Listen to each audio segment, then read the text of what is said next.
Ladies and gentlemen, I have a heavy burden on my shoulders. I bear the responsibility of knowing a terrible secret that has been kept hidden from the world for far too long. Before I begin, I beseech you to listen with open minds, for the story I am about to tell defies reasonable explanation and has the capacity to upset the very core of our beliefs. As a medical examiner tasked with solving the mysteries of death, I came upon a strange cadaver that defied natural and rational rules.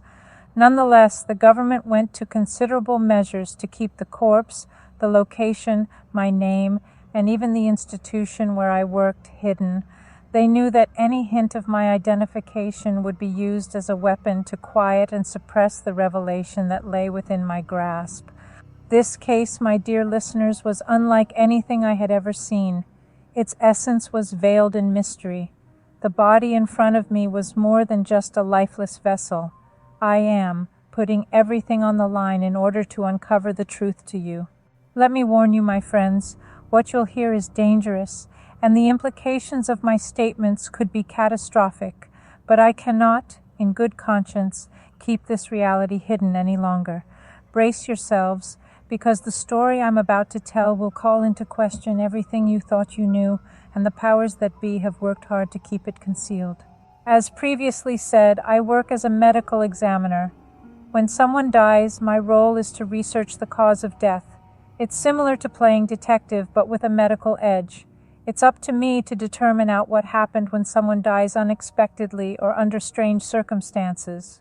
First and foremost, I closely inspect the body, seeking for any symptoms or hints that can throw light on the cause of death. I look for any injuries, marks, or other physical anomalies. It's similar to being a super observant investigator on the lookout for any concealed secrets. Then comes the exciting part, maybe not everyone's cup of tea. I conduct autopsies. Yep, I get to dissect the body and examine the organs and tissues up close. I thoroughly examine each component, collecting samples for additional examination. It's similar to becoming a doctor, but with an investigative twist. I begin connecting the dots once I have gathered all of the information. I take into account the person's medical history, lifestyle, and any other pertinent aspects. It's like piecing together a puzzle to figure out what caused the person's death. However, my work does not stop there. No, I have to properly document everything. I prepare papers that summarize my findings and conclusions that can be used in court or for additional investigation. So, in order to provide correct and full information, I must ensure that I dot my I's and cross my T's. Being a medical examiner might be difficult, but it is also extremely gratifying. I play an important part in offering answers to families and bringing closure to the instances of their loved ones. It's an enthralling profession that mixes medical, detective work, and the quest of justice. The majority of the cases I handle are straightforward. I compile my results, offer them to the authorities, and if required, testify in court. I continue with my work, but every now and then I come across something intriguing that defies all I've learned through my education and profession. This occurred 15 years ago. I shall never forget it for the rest of my life. One dreary morning I walk into the morgue, and there it is. It was a woman's body. At first look, it appeared to be a regular corpse, laying motionless on the examining table, but boy, was I in for a surprise. I donned the gloves and proceeded to do the autopsy. Immediately, something odd about the skin caught my attention. It featured elaborate geometric-like shapes that were visible through the skin. I initially believed they were elaborate tattoos, but upon closer inspection I discovered they were not simply ink or pigment. The designs appeared to be a part of the skin itself, as though entrenched within it. Later, I would observe that the designs appeared darker and more visible as the autopsy progressed. I believe they started emerging through the skin at the time of death. Anyway, even stranger, these inexplicable tattoos covered the entire body from head to toe. I had no explanation for their existence. I continued to make the initial incision with anxiety. The customary odor of formaldehyde filled the air, but something seemed odd. A strange glow emerged from within the body the minute the scalpel punctured the flesh. It seemed as if a luminescent mist, ethereal and unearthly, had seeped forth. My heart raced and I began to sweat as I realized I was going to experience something incredible. Things became much more weird as I completed the dissection. The blood was one of the first things that was noticed. It wasn't the vivid crimson I'd expected, but rather an unsettling shade of blue that was extremely sticky. As I pulled samples for testing, it seemed to sparkle with an ethereal brilliance. My scientific mind was spinning with questions and an increasing sensation of dread. I anticipated to see the usual organ arrangement, but what I found defied all logic. The organs were not in their normal locations. They appeared to have been enlarged and reshaped. The only explanation I could think of was a severe instance of heterotaxy syndrome. If you're not familiar with it, it's a rare disorder in which numerous organs form improperly, are in the wrong location, or are even missing. While this corpse's organs were all in the wrong places, nothing was missing. In fact, I discovered additional organs that I couldn't even name or recognize, and I came to the conclusion that those were organs because they didn't appear to be intrusive to the surrounding tissues.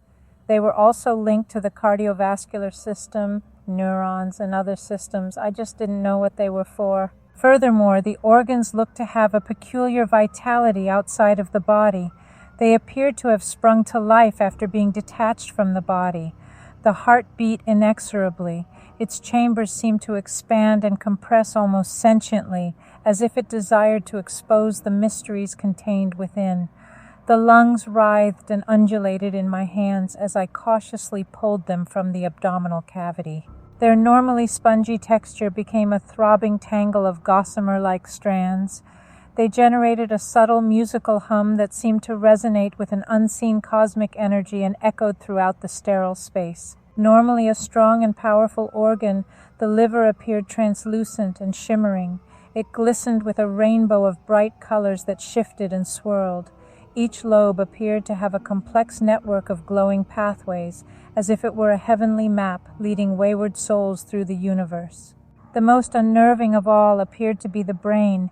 It pulsated with a dreamlike brilliance as I gingerly pulled it from the skull vault. Wisps of ethereal mist erupted from its twisted folds, interweaving and merging into dazzling tendrils. It was as if the essence of thought itself was alive within this extraordinary organ.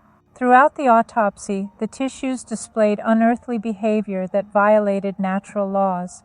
They seemed to be speaking in a language beyond human comprehension, as if they were interconnected in some bizarre way.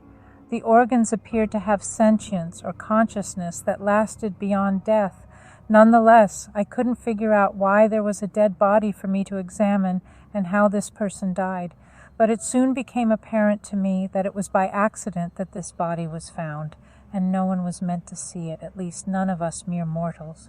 The first few days of analyzing the strange body were not going to end with just the shocking autopsy results. A bunch of stern-faced men in perfect suits came to see me on the first day. Their penetrating gaze pierced mine, sending shivers down my spine. These were government agents who had been assigned to the case. They approached me without saying anything, their presence commanding attention. One of them, his voice tinged with malice, talked in quiet tone, assuring that our chat remained private. He explained that the information obtained behind the walls of the morgue was critical to national security and could not be revealed under any circumstances. Local authorities will no longer be involved. My heart was hammering as I listened to him describe the enormity of the issue. I was told to keep quiet about the nature of the autopsy, not to say anything about what I had seen or the knowledge that lay hidden inside the organs themselves. They emphasized the terrible repercussions of defying their requests, a threat that hung heavily in the air. Their presence, along with their unwavering determination, forced me to cooperate. I was supposed to finish the autopsy as planned, but after the examination, the agents sought control of the organs. Their objectives remained a mystery, and their motivations were veiled beneath a cloak of secrecy. I felt a mixture of terror and resignation as I stared into their hard eyes. The weight of their words pressed down on my shoulders, reminding me that I was now tied in a web of deception and power. To speak out would be to invite disaster on myself and my family. I acknowledged their demands with a nod, cementing my fate within this impenetrable web of government secrecy. As they walked away, the agents left me to my work, their presence imprinted on my mind. I resumed the autopsy, each incision a grim reminder of the price I would pay for defying the restrictions that had been set on me. I finished my examination in the days that followed, meticulously documenting my discoveries that were now destined for a fate beyond my control. The truth they had, the secrets they kept, would be shut away, imprisoned within a realm only those with the key could enter. And so I continued my work, torn between the duty to my profession and the burden of silence imposed upon me. As I concluded the autopsy, I couldn't help but feel a profound sense of awe and reverence. What I had witnessed went far beyond the realm of known science. The evidence, the anomalies, the sheer strangeness of it all led me to one unsettling conclusion. The body before me was that of a new species of human. I learned that this new human species, if it can be called that, has the terrifying capacity to regenerate after death. They have enormous strength. The wounds inflicted during its demise heal, skin and bone reassemble in a twisted dance of resurrection. It is reincarnated seemingly undamaged each time it dies, so long as it's intact. See, the body I examined should have been left intact, for it would reawaken again. The autopsy I conducted actually killed that being, or at least that's what the agents overseeing my work told me. I'm not sure of the magnitude of what this new human being is capable of, but I was introduced to few more of them, alive ones, and can say with certainty they are evil. I'm not sure how many of these things exist. Their numbers could be little or large, stealthily expanding in some forgotten corner of the planet. My heart is heavy with the horrible understanding that the government is almost certainly responsible for the creation of these new humans. They probably tampered with our own humankind. We are on the verge of a major threat that we cannot afford to ignore. With their strange ability to resurrect, these monsters may endanger not only individual lives, but perhaps the fundamental fabric of our society. I beg humanity to brace itself, to prepare itself for an enemy unlike any we have ever encountered. We must band together, set aside our differences, and face this approaching threat square on. We must demand answers from those in power and hold them accountable for allowing these abominations to exist. Our survival is at stake, and complacency is not an option. I've seen unspeakable horrors that have shaken me to my core. I can only hope that my warning reaches those who need to hear it.